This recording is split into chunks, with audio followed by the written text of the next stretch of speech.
जय गुरुदेव। अनंत कोटि ब्रह्मांड है सदगुरुदेव के चरणों में कोटि कोटि प्रणाम। बाबा रामदेव जी महाराज के श्री चरणों में कोटि कोटि वंदन, कोटि कोटि प्रणाम। सभी को हर हर महादेव, शंभो शंकर, शंभो शंकर। जैसा काफ़ी दिनों बाद समय मिला है, तो वैसे भी सबको सब चीज़ें बताई हुई है, फिर भी समय अनुसार जैसा समय कोई चीज़ मिलती है, मान लिया लीजिए आपके लिए या कोई प्रश्न है, प्रश्न तो अभी विशेष लिए भी नहीं किसी के, तो फिर भी बिना मांगे ही आपको सबको मैंने कहा धीरे धीरे सब प्राप्त हो ही जाएगा। देखो, धीरज ज़रूरी है। ज्ञान का पहला आधार ही धीरज है। जिसके धीरज नहीं, उसके मस्तिष्क में ज्ञान भी नहीं ठहरता और भी वस्तु कोई ठहरती नहीं। जल्दबाजी में ये जल्दबाजी का विषय नहीं है, इसलिए आपको धीरज धारण करना है। समय बता आपको पता चल जाएगा हर चीज़। गुरु का जो अर्थ है, देखिए बहुत बातें शुरू से चलती आई है कि ज्ञान का आधार क्या है। हर चीज़ का आधार, सत्य बताऊँ तो सर, हर चीज़ का आधार जिसे हम आध्यात्म मानते हैं या हम अपनी उन्नति मानते हैं कि ईश्वर के प्रति जो यात्रा उसकी उन्नति मानते हैं, उसका सबका मूल आधार गुरु ही है। और गुरुदेव की पूजा मात्र से ही इंसान के काम होने लगते हैं। गुरु श्रेष्ठम श्रेष्ठ है। ईश्वर की पूजा तब तक मान्य नहीं होती। वही श्लोक में फिर से कहना चाहूँगा कि गुरु बिना माला फेरता और गुरु बिना देता दान, गुरु बिना सब निष्फल गया और बूझो वेद पुराण। तो जब तक गुरु नहीं है तब तक इंसान के कोई कार्य मान्य नहीं है। और जब तक गुरु नाम की सत्ता आपने धारण कर लिया, अंतर में किसी एक को गुरु मान लिया, बस गुरुदेव को मैंने गुरु मान लिया, अब मुझे किसी की आवश्यकता नहीं, तो आपको मात्र मानने मात्र से एकलव्य की भांति सब ज्ञान आपके हृदय में ठहरने लगेगा। और सब देवता इंसान की पूजा स्वतः ही स्वीकार कर लेते हैं। गुरु होने जिसके गुरु है, मान लीजिए किसी शिष्य ने गुरु धारण किया है और उसके सारी पूजाएं, सारे फल जितने शास्त्रों वर्णित है, सब के सब उसको मिल जाते हैं गुरु की आज्ञा से पालन करने से, या गुरु को मानने से, या गुरु का सम्मान करने से, या गुरु को धारण करने मात्र से। तो उसके कार्य सारे बनते हैं, बशर्ते समर्पण पूरा होना चाहिए। अभी बात ये होती है कि हमने गुरुदेव माना है, हमने आपकी पूजा की, हमने आपके बताए हुए कार्य किए। देखो, ये आप खुद का विषय है कि आपका समर्पण कहाँ तक है।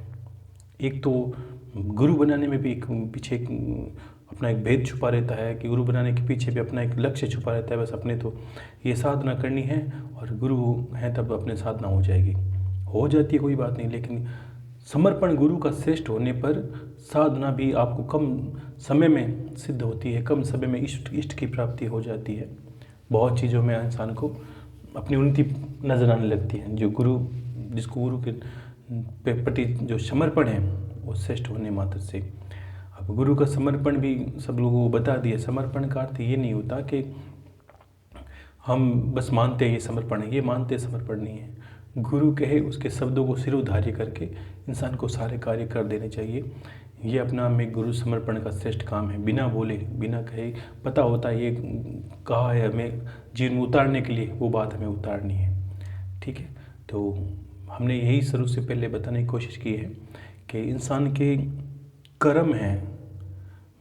ये बात कोई छोटी नहीं है कि इंसान के कर्मों के आधार पर ही सब कुछ घटित होता है और आगे भी होगा और अभी भी हो रहा है। आपके एक क्षण में आप थोड़ा सोचोगे तो तुरंत पता चल जाएगा। कहीं जाने की आवश्यकता नहीं, कहीं परेशान होने की आवश्यकता नहीं कि गुरुदेव कर्म करेंगे सब कुछ अच्छा हो जाएगा। ये सत्य बात है, एकदम परम सत्य ही है, क्योंकि कर्मों के आधार पर ही निरूपण होता है। एक निकृष्ट इंसान जब ईश्वर को दरवाज़ा खटखटाता है अपनी कामनाओं के वश में होकर, और उसमें जगत का कोई कल्याण नहीं, ना उसमें गुरु से प्रति कोई भावनाएं।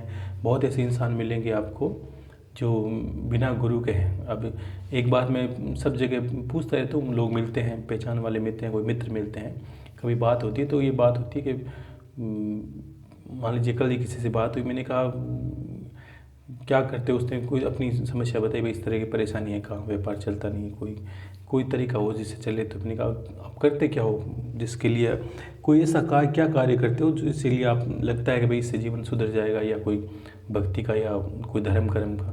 तो उसने कहा मैं मंगलवार का व्रत करता हूँ। कितने दिन से? तो उसने कहा मैं तो 15 साल से मंगलवार कर रहा हूँ। ये बड़ी सुविचारणीय बात है और आज जो उसने कही है वो सबके साथ घटित होती है। 90% लोग ये करते हैं और वो अंधे लोगों की बात और अज्ञान के रास्ते जाते हैं और उसमें ज्ञान नहीं है कहीं पर।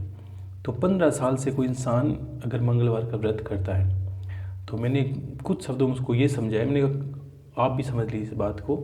मैंने कहा अगर कोई कथा पढ़ते हो क्या, कोई भी अगर मान लीजिए कि आपने कोई गुरुवार के व्रत की कथा कही, मंगलवार की, मैंने ज़्यादा कथाएँ नहीं पढ़ी, मुझे इतना याद है कि भाई कुछ कथाएँ जब छोटा था काफ़ी, तो मेरी माता है वो गुरुवार का व्रत करती या कुछ जो भी करती तो वो मुझे पढ़ने के लिए कहती, वो पढ़ी लिखी नहीं, तो मैं पढ़ता जब स्कूल जाता तब मुझे वो सारी बात याद है। भाई कोई भी कथा, मुझे ये अंदेशा हो गया कि जो भी कथा मैं पढ़ता या मैंने पढ़ी है सब में यही आपने देखा लिखा है। एक कोई इंसान था, उसने अपने दुख से परेशानी होगी, ये उदाहरण दे रहा हूँ मैं आपको, परेशानी होकर मान लीजिए वो हनुमान जी की शरण में गया, उसने 8 मंगलवार किए, 16 मंगलवार किए, 16 सोमवार किए, उसका सारा कार्य सिद्ध हो गया और भगवान कृपा हुई। ये उस कथा के अंदर आता है। सब कथाएं पढ़ लेना, कोई भी कथा हो यही कहानी होगी। तो फिर लेकिन ऐसे इंसान के साथ क्या होगा जो 15 साल से कर रहा है, उसमें तो लिखा है 7, 8, 9, 10 करने से आपके कार्य हो जाते हैं। अब देखो कभी कभी क्या होता है कि हम पढ़ाई करते हैं तो हमें ये भी शोध करना होता है कि हमारे कार्य होते क्यों नहीं है, गलती कहाँ रहेगी। ये इंसान जब तक नहीं करता वो रोता ही रहता है, उसको ये नहीं समझ में आता कि वो बस किस्मत के ऊपर छोड़ देता है, मेरी किस्मत ही ख़राब है, भगवान क्या करे, मेरी किस्मत ही ख़राब है। अब एक बात समझे अच्छे से कि जब हम ईश्वर की शरण में जाते हैं पहली बार, तो कोई इंसान आपको, मैंने मान लीजिए आपको कहा कि आपको मंगल की दशा या मंगल ग्रह आपको अनुकूल करना है या हनुमान जी से जो भी आशीर्वाद चाहते हो, कृपा चाहते हो, तो सबसे पहले आपको उस देवता के बारे में समझना होगा कि देवता की पूजन प्रसाद या उनका खाना पीना क्या है। कब उन देवता का पूजन करते हैं तो हमें क्या वैष्णव करना, क्या नहीं करना चाहिए। हनुमान जी सात्विक है तो हम लहसुन प्याज भी खाएँ नहीं खाएँ, तो ये सारा आपको ध्यान रखना है। उसके बाद हम उसकी शरण में जाते हैं, वो भी अपने गुरु बताते हैं, जो भी बताता है मान लीजिए, तो हम सबसे पहले उसके तस्वीर लगाते हैं, पाठ लगाते हैं। तो एक सबसे पहली बात वही चली थी कि संकल्प की। संकल्प के बिना सारे कार्य विफल हो जाते हैं। जब भी आप नित्य प्रति हवन करो उसमें भी 2 मिनट लगते हैं, 2 ही मिनट लगते नहीं हैं। जल लेके संकल्प नहीं करना है मैं ये इसके निमित्त ये कर रहा हूँ, ये मेरी पूजा देवता स्वीकार करे। नाम, गोत्र, परिवार, स्थान बोलना है और क्या बोलना है, इतना ही तो बोलना है। बोलने के बाद इस हेतु कर रहा हूँ, भगवान आपको मैं प्रसन्न करने के लिए कर रहा हूँ, मैं अपनी खुशी के लिए कर रहा हूँ, तो भी भगवान सोचते हैं। तो ये संकल्प हुआ। तो क्या करता है वो इंसान जब संकल्प लेता है, हे हनुमान जी महाराज, मेरे ये जीवन में ये मेरे कार्य है वो नहीं हो पा रहे हैं और मैं इसके निमित्त आपको प्रसन्न करने के लिए कार्य मेरा हो जाए, मैं सारा संकल्प बोलने के बाद ये काम बोलना है, इसलिए इस हेतु मैं ये 8 या 16 या 21 जो भी आपको करने वो मैं 16 मंगलवार कर रहा हूँ या 8 मंगलवार कर रहा हूँ, ठीक है। और 8 मंगलवार मान लीजिए आप करते हैं तो आपको ये बोलना होता है संकल्प में कि मैं 8 मंगलवार में मैं करूँगा और उसके बाद मैं उद्यापन कर दूँगा। उद्यापन का अर्थ है कि मान लीजिए कि आप जिस दिन पूजन पाठ आपका संपन्न हो जाए तब आपको किसी बच्चे को हनुमान जी के निमित्त भोजन करवाना है या जो भी धर्म ध्यान करना है, वो सारा कुछ संकल्प में बोलना है, तब जाके आपके काम सफल होते हैं। और आप मानोगे नहीं, तब आपके 4 मंगलवार रंगेंगे तब भी आपके कार्य होने लगेंगे, आपको लगेगा परेशानी से बाहर निकल रहा हूँ। तो इतनी सी छोटी सी विद्या है, छोटा सा तरीका है निकलने का। अब गलती यही कर देते हैं कि करने 10 हैं, कर 100 को कर तो 100 लिए, अब महत्व 10 का भी नहीं रहा, 100 के भी कोई फ़ायदे नहीं, अंत में ही छोड़ देते हैं। उद्यापन तो आजकल मैंने देखा कोई करता भी नहीं। तो एक बात बताइए, आपके भूखे रहने से हनुमान जी को क्या फ़ायदा है? रोटी आपके घर की बची है, ठीक है, और भूखे रहते हो तो मीठा ज़्यादा खाते हो, फ्रूट ज़्यादा खाते हो, तो क्या फ़ायदा हुआ? तो करो, कोई दिक्कत नहीं है, खाना भी आपकी पसंद से खाइए, लेकिन ये ध्यान रखिए संकल्प के बिना विफल हो जाते हैं आपके सारे कार्य, ठीक है ना। तो ये व्रत की बात रही, किसी ने बीच में पूछा था व्रत के बारे में, तो कोई भी व्रत हो, जिसको भी देवता को आप रिझाना हो, उसके सामने संकल्प ले कि क्यों कर रहे हैं।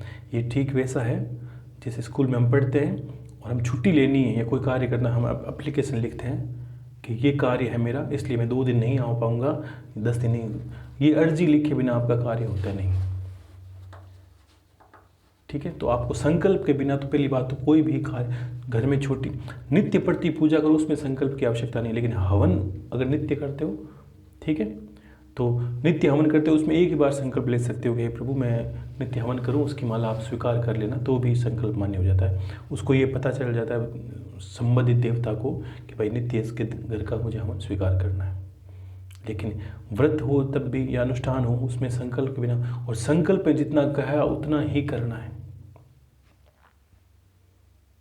ये बहुत ज़रूरी है। ठीक है ना, तो ये करने से आपके इस तरह की बाधाएं दूर होती है। और रही बात कर्मों की, कि फिर बात कर्मों पर आती है कि हर कर्म आप करने को कहते हैं। मैं कहता हूँ भाई ये आप धर्म करिए या पूजा पाठ करिए, इनसे होता क्या है?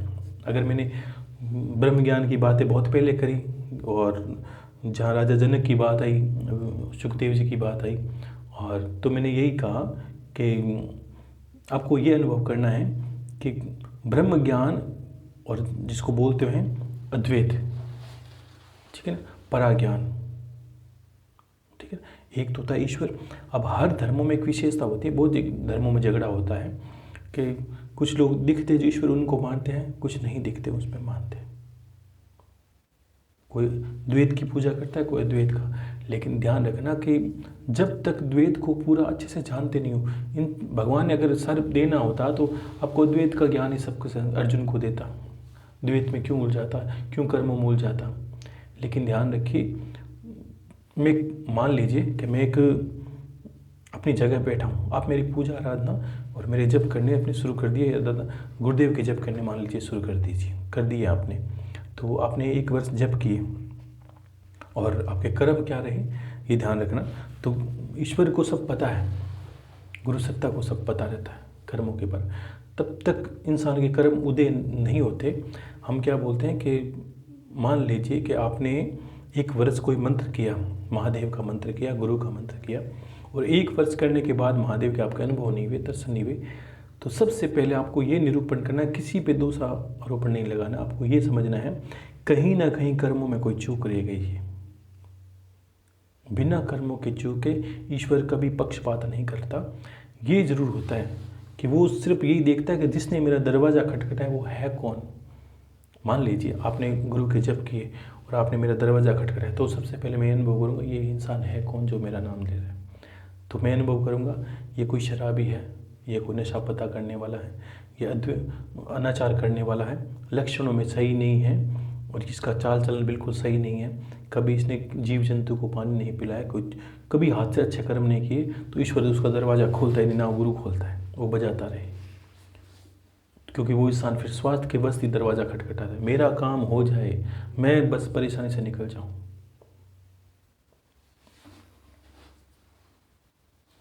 और ये जो कर्म है हमें, अब वही इंसान अगर यही सोचे, मान लीजिए कि आप अपनी जगह हो, आप अपने को गुरु की जगह मान के देखिए, और मैंने आपके जब शुरू कर दिए, आप मान लीजिए आप महादेव हो और मैंने आपको रिझाने के लिए मैंने अपना जप शुरू कर दी, और आपको लगा बस किसी ने मुझे याद किया है, तो आपको लगे मेरे आचरण पे मैं नशा करता हूँ, मेरी संगत सही नहीं है, मैं ये सब अनाचार लक्षण मार्ग है, तो आप ईश्वर होने के नाते आप क्या सोचोगे कि इसके जगत के कल्याण के प्रति इसकी कोई कामना नहीं है, ये अपने लोभ के बस मेरे शरण में आया है, लक्षण इसके सही नहीं है, कर्म सही नहीं है। और यही आपको ये पता चले कि जिसने आपका दरवाज़ा खटखटाया है, ठीक है, वो परम धार्मिक है, आज तक जीव जंतु को दया की है, सहायता की है लोगों की, और धर्म कर्म के मार्ग पर चला है, तो आप सहज सम्मान दरवाज़ा खटखटाओगे।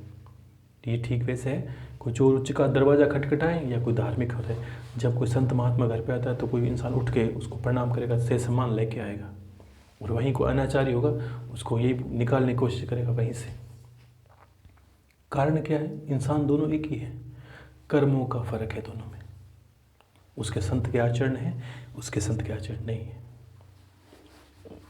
तो इसीलिए जब तक हम द्वैत के प्रति कर्म नहीं करते, द्वैत क्या है आप ये सब जानते ही हैं, 4 वेद, 18 पुराण, 108 उपनिषद, कर्म कांड जितना भी मंत्र तंत्र यंत्र सब दिखता है, ये सब द्वैत है। ठीक है, और सबसे परे कुछ नहीं चाहिए, सिर्फ ईश्वर की शरण जाना है, वो अद्वैत है जो दिखता नहीं है। ठीक है, लेकिन द्वैत को जाने बिना हम वहाँ जा नहीं सकते। इसका कारण ये रहता है हमारी मति, एक मैंने कहा ये अवस्थाएं बदलती है, 4 अवस्थाएं मंत्र की।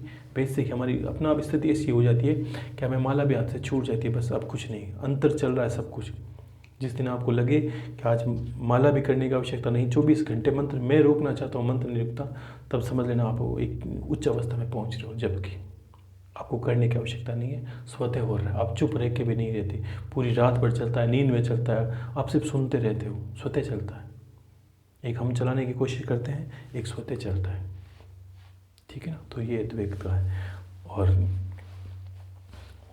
मैं मानता हूँ अद्वैत का ज्ञान सर्वोत्तम है, श्रेष्ठ है, क्योंकि इंसान को थोड़ा और गहरी पैनी दृष्टि से देखोगे तो आपको यही लगेगा बस यहाँ कुछ नहीं है। झगड़ा, द्वेष, कला, ईर्ष्या, जलन, लोभ, लालच, हर रिश्तों के पीछे एक अजीब सा व्यवहार, परिवारों में इतने झगड़े, लोगों की विश्वास मिलते नहीं है, मति मिलती नहीं है, एक मुख से कुछ बोलते हैं अंदर छुरियाँ चलती है। ये समाज की परिस्थिति है ऐसी।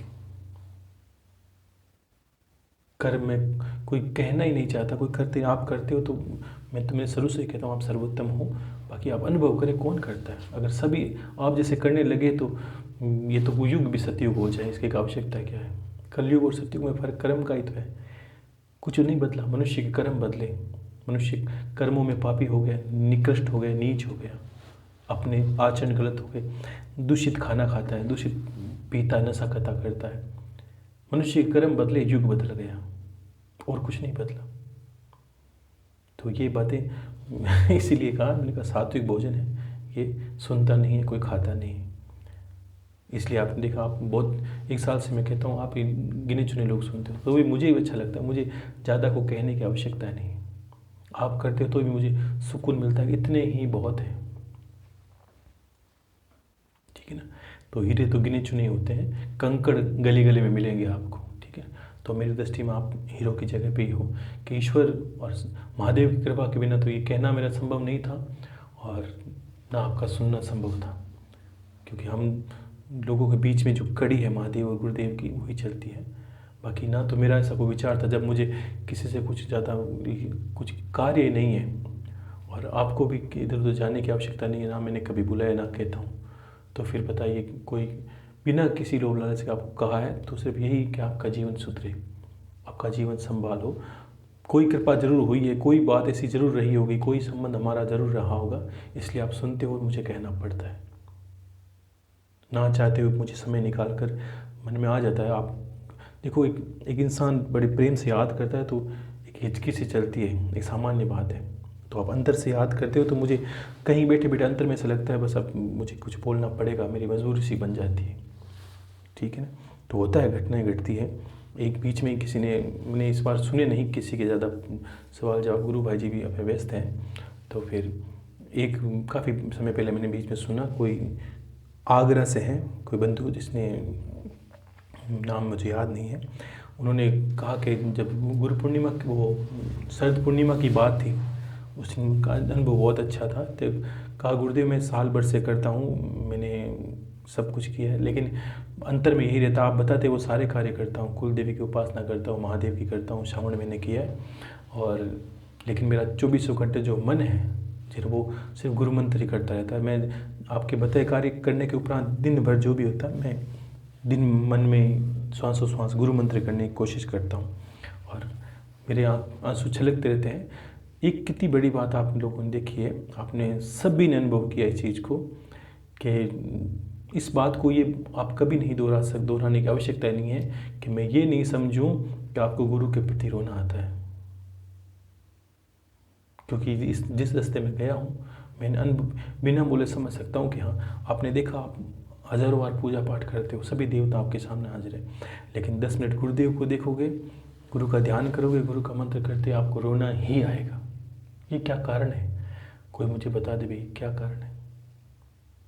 तो आपको ये समझ में आएगा कि वास्तव में गुरुदेव ने हृदय में स्थान कर लिया है। और जो हृदय की पीड़ होती है उसी को रोना आता है। और ये रोना उसी वक्त आता है जब हाथ में माला होती है या पूजा करते हैं, उनकी आंखों में देखते हैं, याद करते हैं, उनकी वाणी को याद करते हैं। जब भी उनको देखते हैं बस स्वतः ही उनकी तस्वीरों में हाव भाव रोज़ बदलते हैं, आप सभी देखते हो। तो फिर उसी कारण रोना आता है कि वो वहाँ क्यों है, मैं यहाँ क्यों हूँ। ये परिस्थिति मैंने आपको बहुत पहले शुरू में बताई थी कि ये मेरे साथ घटा हुआ था। मुझे नहीं पता आपके साथ ये घटेगा कि नहीं घटेगा, वो आपकी, देखो सब शिष्य बराबर हो ये संभव नहीं है, सबकी हृदय के स्थान अलग हो, सबका समर्पण अलग हो, लेकिन गुरु का कार्य है कह देना। मैं अंतर से जो अच्छा लगता है वो कह देता हूँ, आपको जो अच्छा लगता है वो करना है। जो कर लेगा वो पा लेगा, बाकी सबका समर्पण है। दुनिया सबको छोड़ के जानी है, ध्यान रखना। लेकिन ये बात वास्तव में मैंने अनुभव की, बहुत गहरी बात है कि गुरु का स्थान हृदय में है ही, इसको निकाल नहीं सकता। कहीं कहीं गुरु बैठे रहे कोई फर्क नहीं पड़ता। आपकी विडम्बना तो ये इतना, अब तो मैंने कहा ना, मैं कह रहा हूँ आप सुन रहे हो, और मुझे कैसी परिस्थिति रहती है ये आप विचार कर सकते हो कि मुझे जब अंतर से लगता है बस आज कोई मार्ग निर्देशक चीज़ मिले, आज कोई पथ प्रदर्शक मिले कि मुझे करना क्या है, मानसिक में सोते आ जाता है भाई ये करना है तेरे को। बाकी रीज़न आप ये समझ सकते हैं कि किसी तरह मन में सोचता हूँ कि स्वप्न में ही सही बोलते एक बार और बोल के कहे तो ये विडम्बना हो जाती है। क्योंकि सब शास्त्र धरे रह जाते हैं जब बात गुरु की आती है, सब ज्ञान धरा रह जाता है, सब तंत्र मंत्र विद्या सब अद्वैत द्वैत ज्ञान कुछ नहीं चाहिए, सिर्फ गुरु के। ये इस जो प्रीत में जो आनंद है, सत्य बताऊँ तो संसार की किसी पुस्तक में मैंने अनुभव नहीं किया। मैंने कई पुस्तकें पढ़ी, सबको देखा, अनुभव किया, लोगों को सुना, आज भी सुनता हूँ 50 बार। मेरे कहता हूँ मैं, हे गुरुदेव, ऐसा कोई शब्द नहीं निकला, ऐसी कोई लाइन नहीं निकली जिसमें सबसे पहले मैं आपको प्रणाम ना करूँ। और मैं सुनता हूँ संत भी बोलते हैं, बहुत ज़्यादा लोग बोलते हैं, लोग हज़ारों बार बोलते हैं, लेकिन उनके मुख से अपने गुरु का नाम नहीं सुनता हूँ। तो मैं समझ सकता हूँ, ये क्रिया देख के मैं समझ सकता हूँ कि उसके अंदर कितना ज्ञान भरा है कि नहीं, वो मुझे पहले समझ में आ जाता है। कोई भी विधि गुरु नाम के बिना शुरू नहीं होती। और जो देखो ऐसे बहुत हैं दुनिया में संत महात्मा, संतों की कोई कमी नहीं है अपनी जगह सब है। दुनिया रंगीन क्यों है कि सब कलर इसमें चाहिए, वैसे ही कोई कैसा है कोई कैसा है, किसी को आपको कहने की नहीं आवश्यकता नहीं। आपको अपने रास्ते पर लगना है बस। अपने इस मामले में हमेशा आपको अपना स्वार्थ देखना है कि गुरुदेव किसी तरह धर्म कर्म करके मैं बस निकल जाऊँ। आपको यम के 3 दरवाज़ों से निकलना है, चौथे की कामना आपको करनी नहीं है, ठीक है ना। यमराज जी ने कैसा कितनी प्यारी बात कही गुरु पुराण में, मुझे सबसे प्रिय बात लगी कि जब वो गुरु जी को बता रहे थे, भगवान विष्णु कह रहे थे कि यमराज जी कहते हैं कि मेरे लिए जो धार्मिक है, संत है, जो भक्त हैं, वो 3 दरवाज़ों से आते हैं, उत्तर पूर्व और पश्चिम। मेरा मुख भी सदा उस दिशा में रहता है, लेकिन दक्षिण दिशा में मैं ध्यान नहीं देता, क्योंकि मेरे यमदूत 24 घंटे उसको नरक के लोग उसको घसीटते लाते हैं, उसको कोड़ों से मारते हैं, उसको पीछे वाले पिंड दान करते हैं कि नहीं करते, ये करते हैं वो करते हैं, उनको नहीं करते तो उनको पहुँचता नहीं, भूखे प्यासे मरते हैं रहते हैं। यातनाएं हैं सारी दक्षिण के द्वार में, इसलिए हम दक्षिण द्वार को थोड़ा अशुभ मानते हैं, यम का द्वार मानते हैं। लेकिन मेरी दृष्टि इन 3 दरवाज़ों पे ज़्यादा रहती है, किन जो 3 दिशाएं बताई। तो क्या अब ये मान लीजिए ये 3 दिशा में और गहरी बात क्या है कि कोई शिव का उपासक है, मान लीजिए आपने गुरु की भक्ति की, आपने शिव की भक्ति की, आपने विष्णु की भक्ति की, अब भक्त हो और आपने अपने शरीर को त्यागा, तो यमराज कहते हैं मेरे दूत स्वयं उसको ससमान मेरे पास लाते हैं, उसको 11 महीनों माने की आवश्यकता नहीं है।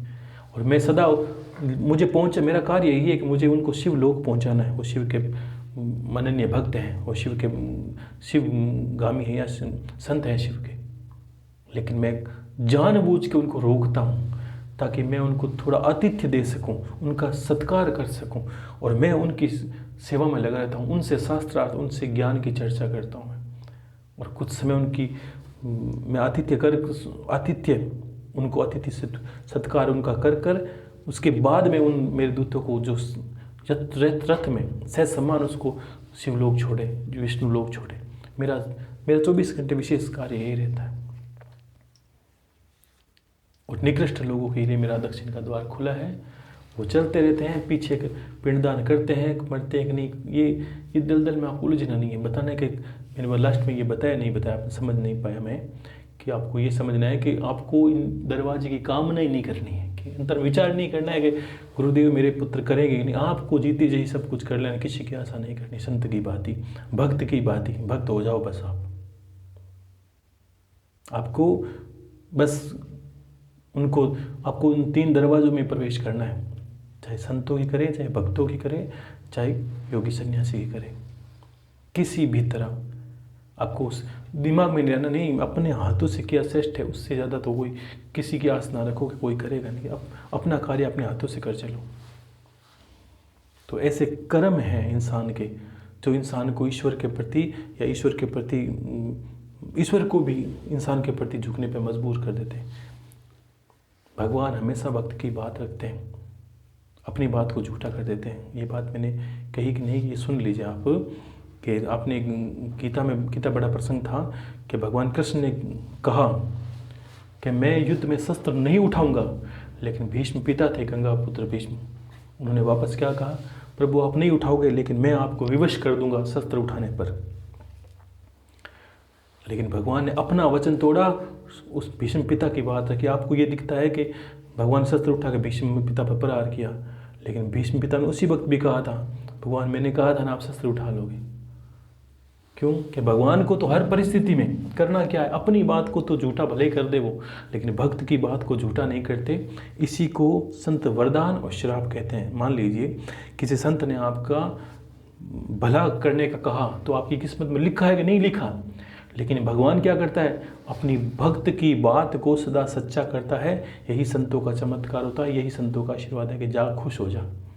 तो भगवान, अब मान लीजिए आपकी किस्मत में है नहीं है, लेकिन ईश्वर क्या करता है, अपने भक्त की बात को नहीं टालता, इसलिए आपकी नज़र में तो वो वरदान हो जाता है कि संत ने कहा था आशीर्वाद है, खुश रही। और गलत भी यही हो जाता है, उसने आपको नाश करने के लिए कहा आपका नाश हो, तो भगवान सबकी सीमाओं को तोड़कर उसका नाश कर देता है। और हम देखने में ये देखते हैं कि उस संत ने हमें श्राप दिया था, इसलिए हमारा नाश हो गया। इस संत ने, इस भक्त ने हमें वरदान दिया था, इसके बाद हम खुश है। तो होता क्या है, पीछे कार्य कौन करता है? भगवान तो वास्तव में अपने आप को उसका दास बना कर रखते हैं कि उसकी वाणी को झूठा नहीं जान देते।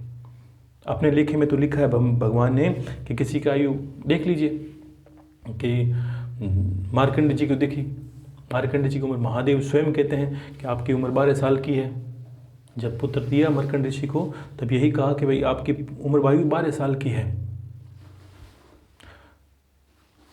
12 साल की है।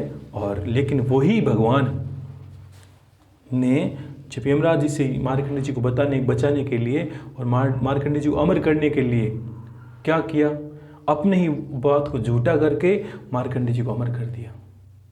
क्यों? कि ईश्वर हैं ही ऐसे, चाहे वो त्रिदेव में कोई देव हो, चाहे कोई माता हो, चाहे गुरु हो, ये करते क्या, अपने वचन को झूठा करके आपकी बात को सच्चा कर देंगे।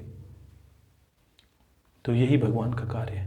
महादेव ने स्वयं अपनी बात को झूठा कहा कि नहीं, मैंने, यमराज जी ने यही कहा, आपने कहा प्रभु 12 साल की आयु में तो लेने आया हूँ, तो कहा मैंने कहा था, तो मेरी बात झूठी है, ये तो अमर है। वो अमर हो गए। तो भगवान हमेशा भक्त की बात को आगे रखते हैं कभी भी, लेकिन उसके लिए आपको भक्त बनना पड़ता है। ईश्वर सदा आपके कर्मों पर नज़र रखता है, ध्यान रखना। आप सिर्फ कपड़े पहनते हो, दिखावा करते हो, आप ज़्यादा मालाएं करते हो, उससे कोई मायने नहीं रखता। सबसे पहले अगर कर्म अच्छे नहीं हुए, उस भक्त की बात में फिर बीच में कट गई, मैं कहना चाहता हूँ। तो उसने कहा गुरुदेव मेरे पड़ोस बगल में कोई प्लॉट है, वहाँ जाकर मैं, बड़े का पेड़ है या पीपल का है, उसके लिए मैंने महागुरु मंत्र की माला की रात को, तो वहाँ पर सांप वगैरह ज़्यादा आते हैं, लेकिन मेरी मन में डर भी था, लेकिन विश्वास था कि गुरु मंत्र कर रहा हूँ, कुछ नहीं होगा। ऐसा करके उसने मंत्र भी जब किया, कैसे करके रात निकाली, समर्पण की बात वो कह रहा था। तो उसी रात को कितनी विचित्र बात हुई, ये उनको अभी तक पता नहीं है, मैं अब कहूँगा तब सुनेंगे वो, कि मान लीजिए तो उन्होंने कहा कि 2-3 बजे गुरुदेव मैं गुरु मंत्र करके सोया, शरद पूर्णिमा के दिन।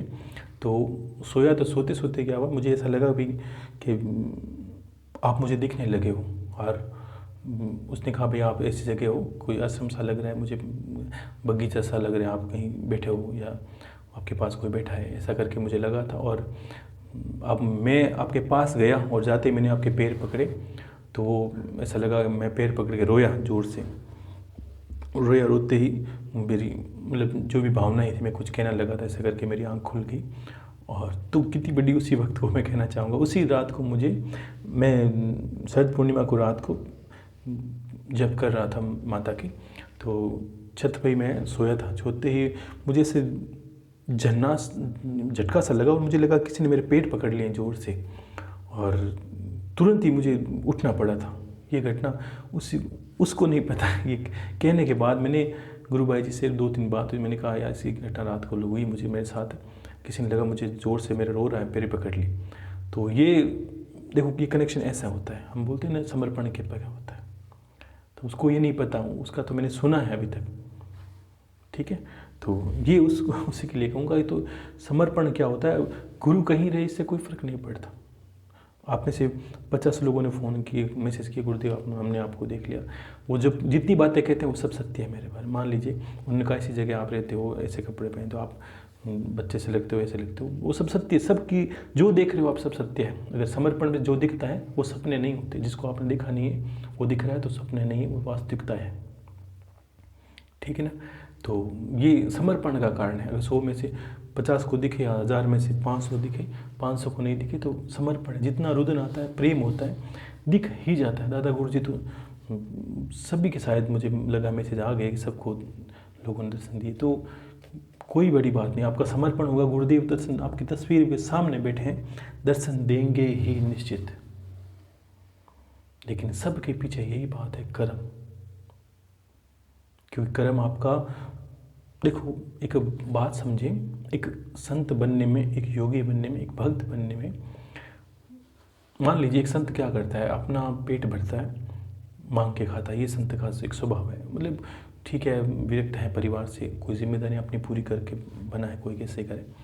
और एक भक्त बनता है, आपकी बात ही मेरी बात, तो कोशिश ये करता है अच्छे अच्छे कर्म करें, लोगों को अच्छे कर्मों में ले जाए, ठीक है। एक संत अपना भला करता है, एक भक्त कोशिश करता है सबका भला करे। और भला करने जब अच्छा ईश्वर, एक आपने वो सुना होगा, गुरु गीता में बात आई, तो गुरु के बारे में बात आई, तो महादेव ने स्वयं कहा, पार्वती में एक संत से ज़्यादा एक भक्त को महत्व ज़्यादा देता हूँ। और उसमें भी ऐसा भक्त हो जो गुरु के प्रति समर्पित हो और ये सोचे कि गुरु के उद्देश्य को खुद उद्देश्य बना ले, ठीक है। और ये विचार करे कि मेरा तो कल्याण है ही, मैं तो कल्याण पर हूँ, लेकिन मैं चाहता हूँ इसमें और भी लोग जुड़े और भी करें। तो मेरी दृष्टि में सर्वश्रेष्ठ वो है महादेव की वाणी। तो मैंने भी आपको यही कहा कि धीरे धीरे आपके अंदर जो ज्ञान है पड़ा रहेगा, तो आपके अंदर नाली की भांति पड़ा रहेगा और चलने लगा ये ज्ञान। आपने इतने ऑडियो सुने, इतने वीडियो देखे, तो आप अब चलो, आप चलते पानी की भांति बनो। आपको लगे 10 लोगों के बीच में बैठो, 2 की शुदा है ज्ञान की बात सुनने को, तो उसकी कमज़ोरी पकड़ के भी आप बताना शुरू करें। कारण है क्यों कि इससे ये नहीं फ़र्क पड़ता कि मैं चाहता हूँ आपका भी यश बढ़े, कोई बड़ी बात नहीं, लेकिन आपका भी उसी में बढ़ेगा, उसको भी ज्ञान प्राप्त होगा। वो सुने, उसको कोई, हर इंसान दुखी है, आप ज्ञान के रास्ते हर को निकाल सकते हैं। चाहे कोई विधि बताते हैं तो विधि हाँ 50 मैंने बता रखी, पूजन पाठ से लेकर धर्म ध्यान से लेकर, उसको ये मेरा आशीर्वाद शुरू से आप निश्चित तौर पर बोले, मैं आशीर्वाद देता हूँ आपकी सारी विधियाँ सफल होगी। अगर आप किसी को दीपक विधि बताओगे तो मैं अंतर से आशीर्वाद देता हूँ उसको दीपक विधि फलित होगी। क्यों कि गुरु के शब्दों में बात है, तो मैं ही अपने शब्दों से कह रहा हूँ, आपको बतानी है। और वही इंसान आपका पेट छुएगा, वापस आके बोलेगा आपने क्या बता दिया, मेरा तो काम हो गया। और जब काम हो जाए तब उसको ज्ञान की बात बताओ कि भाई ऐसे तो चीज़ें चलती रहेगी, आप ज्ञान के रास्ते पर चलो, आप धर्म अच्छे करो, कर्म कर छोड़ो। अर्जुन पूरी गीता में, इतना श्रेष्ठ गीता जैसा तो ग्रंथ ही नहीं है, सब बातें पूछता है, योग की मार्ग, सब रास्ते पूछते हैं। तो लास्ट में ये कहता है भगवान आपने इतने अच्छे अच्छे मार्ग बताए, भक्ति के बताए, योग के बताए, क्रिया योग के बताए, सभी के मार्ग तो बता दिए, तो मुझे निकृष्ट कर्मों में क्यों धकेल रहे हो। वो कर्मों को भी निकृष्ट बोल रहा है। तो भगवान ने कहा अर्जुन इंसान जहाँ खड़ा रहता है ना, सबसे पहले उसको अपने चारों तरफ देखना पड़ता है और अपना कर्म चयन करना पड़ता है कि इस कर्म में मेरा कल्याण है। लेकिन तू आज रणभूमि में खड़ा होकर एक संत की भांति बात कर रहा है। यहाँ संत का क्या कार्य है? हाथों में तेरे गांडीव है। अभी तेरा सर्वश्रेष्ठ कर्म क्या है कि पापियों का नाश कर। इसमें तेरा कल्याण है, तेरा नाम है और वर्चस्व रहेगा युगों युगों तक। इस कर्मों से अब ध्यान रखना, जो कर्म करते हैं उनका वर्चस्व हमेशा रहता है। एक सिद्ध संत योगी होगा, उसने पीछे कोई कुनबा नहीं चलाया, 5-10 लोगों के साथ चमत्कार किए, उसको कोई दुनिया याद ही नहीं रखेगी, भूल जाएंगे लोग, हाँ एक संत थे, कोई बात नहीं, कोई बड़ी बात नहीं। और कोई ऐसा भक्त होगा या कोई संत होगा जो अपने पीछे कुनबा खड़ा करेगा, नहीं नहीं मेरे ये लोग बनाए हुए हैं, ये तैयार किए हुए, तो ईश्वर उसको याद है, क्योंकि वो अपने कर्म अच्छे करके दूसरों के कर्म को सुधारे। ये कर्म भूमि तो है मनुष्य, क्या है मनुष्य योनि कर्म भूमि। हर दिन एक निरूपण किया करें कि आज कुछ गलती तो नहीं की है। कितनी इंसान की गलतियां होती है, नहीं होती, छोटी मोटी होती है। हर इंसान के अंदर काम, क्रोध, लोभ, मोह छुपा होता है, ठीक है। निरूपण करना है, आज ये गलती है करिए, कल के बाद इसको ध्यान रखेंगे, इसको नहीं करेंगे। तो इंसान 1 महीने में सारी गलतियां छोड़ जाता है और निरपराध हो जाता है। और फिर उसके साथ चमत्कार देखो, वो चाहे ध्यान करना चाहे, वो चाहे योग करना चाहे, वो किसी भी क्रिया में पारंगत हो सकता है। कर्म ही तो है उसके जो आड़े आ जाते हैं। पाप हम बोलते हैं ना कि बाबा की मैंने पुरानी पुस्तकें पढ़ी थी, जो टीका टिप्पणी थी, उसमें बाबा हरजी भाटी को कहते हैं कि करियोड़ा पाप कठे नहीं छोटे भाटी हरजी, चाहे 64 तीर्थ करो, 68 तीर्थ करो। कि हरजी भाटी अगर पाप किया है तो उसका छुटकारा नहीं मिलेगा, ध्यान रखना। अगर पाप का अर्थ है कोई कर्म किया है, चाहे किसी को मारा है, चाहे किसी को सताया है, किसी को गाली दी है, वो पाप है। अब वो पीछा नहीं छोड़ता, वो जब भी आप कुछ सुख लेना चाहोगे तो वो आपके आड़े आके खड़ा हो जाएगा, नहीं मुझे पार करके चल। पार का अर्थ है उसका दंड। अब कर्मों का काट कर्मों से ही होता है, जहर जहर को काटता है, वैसे कर्म ही उस कर्म को काटेंगे।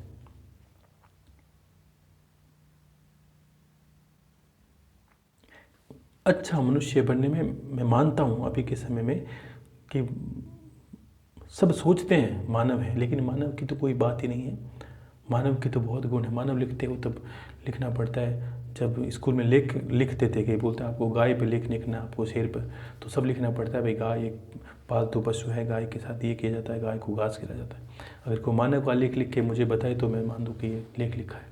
तब आपको ये मानव एक पशु है कि इंसान है कि वो है क्या, आप मुझे लेख लिख के बताइए कि इसके क्या गुण होने चाहिए, तो आपको समझ में आएगा वास्तव में वो लेख सही है। युग नहीं बदले, मानव ही बदला है, मानव का लेख ही बदल गए कि इसको नहीं पता चल रहा है कि ये था क्या, हो क्या गया है। जिन लोगों के पीछे हम गलत कार्य करते हैं, चाहे परिवार है, पुत्र है, पालना है, ठीक है ना, ध्यान रखना, लेकिन ईमानदारी से कोशिश करें, अच्छे कर्म करके पालें। क्योंकि पीढ़ियों को पालने के लिए सब करना पड़ता है, मैं मानता हूँ, पुत्र के लिए करना पड़ता है, पत्नी के लिए करना पड़ता है, माँ बाप के लिए, लेकिन एक ध्यान रखना, पालने के पीछे अगर उद्देश्य अच्छे नहीं हुए तो ये ठीक वैसा होगा जैसे एक वृक्ष लगाया मैंने आम का, और आप उसमें जहर डाल रहे हो रोज, पाप नाम का है वृक्ष। कोशिश परिवार क्या वृक्ष की बात ही है, बेटे पुत्र संतान है, पत्नी क्या है, हम इंसान यही जद्दोजहद करता है मेरी पत्नी खुश रहे, मेरा परिवार खुश रहे।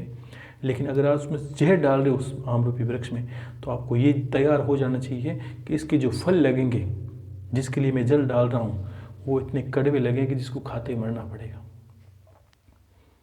तो ये पाप की चीज़ें हैं, पाप से कोई चीज़ अर्जन की हुई है।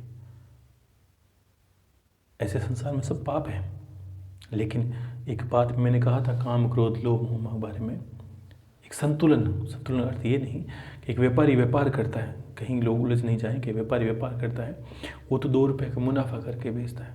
लेकिन ये ध्यान रखना, आपका मुनाफा आपका है, आप 2 में 4 को बेचें, 5 में बेचें, कोई दोष नहीं है, क्योंकि व्यापार में सब छूट है। लेकिन फिर भी ईश्वर को ये दिखाना है कि चीज़ लेने के बाद भी लोग कटार चला देते हैं, पैसे भी लेते हैं, चीज़ भी सही नहीं देते, ये भी चलता है।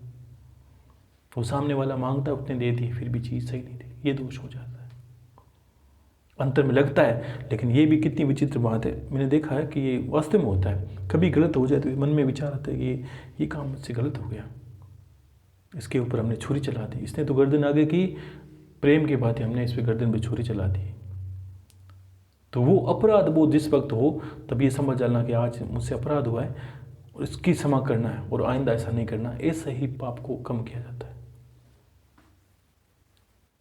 कभी कभी क्या होता है कि देखना लोग कितने करते हैं कि जुआसटी क्या है, लोगों के घर को बर्बाद करना, अपने फ़ायदे के लिए लोगों को नशा बेचना, ये भी क्या है, ये भी ऐसा है कि अपने परिवार के लिए भाई खुद नशा नहीं करो।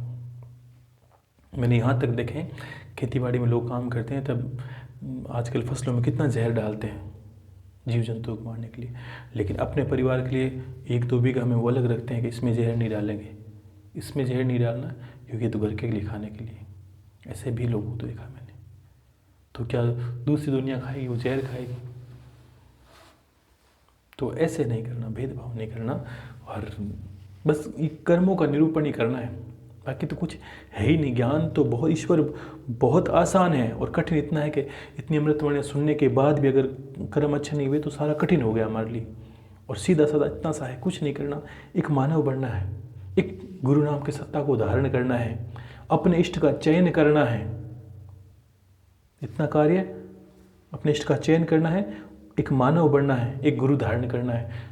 आपका कल्याण ही कल्याण है, कुछ करने की आवश्यकता नहीं, कुछ भी मत करिए आप, ठीक है।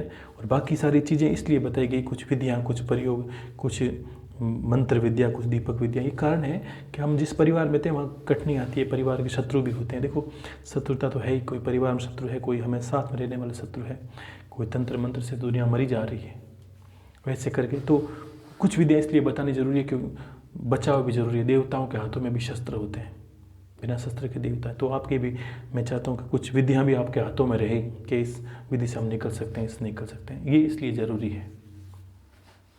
शस्त्र होने का इसलिए अर्थ ये नहीं कि लोगों पे चला दें, आप हमारे बचाव के लिए है, ठीक है ना।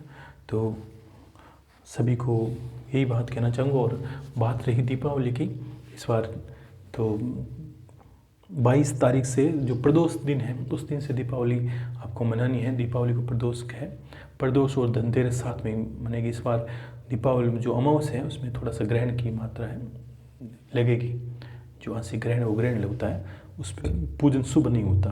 तो 22 तारीख से प्रदोष के दिन से धनतेरस और प्रदोष साथ में है। उसके बाद 14 है 23 तारीख को, और 14 जो 23 तारीख को लगेगी वो 14 कब तक रहेगी, 24 तारीख को संध्या तक घड़ियों में।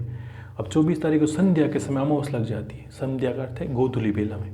24 को लक्ष्मी पूजन 24 को ही है। अमावस तो उस दिन शुरू हो जाती है 24 को, लेकिन प्रदोष के बाद यानी शाम को 6 बजे के बाद अमावस लग जाती है। तो हम रात्रि को दीपावली बना सकते हैं। लक्ष्मी पूजा उस दिन हो सकती है 24 को, जो अभी जो टिप्पणी में या कोई पुस्तकों में लिखा है, सही लिखा है, 24 को संध्या हम लक्ष्मी पूजा कर देंगे। और अमावस दूसरे दिन है, दीपावली अमावस को होती है, लेकिन दूसरे दिन में अमावस है। रात्रि को तो आधी रात तो पहले होगी 24 को, जिसमें हम पूजा कर लेंगे लक्ष्मी पूजा। दूसरे दिन सूर्य उदय हो जाएगा, और सूर्य उदय होता है सूर्य ग्रहण का प्रभाव पड़ेगा।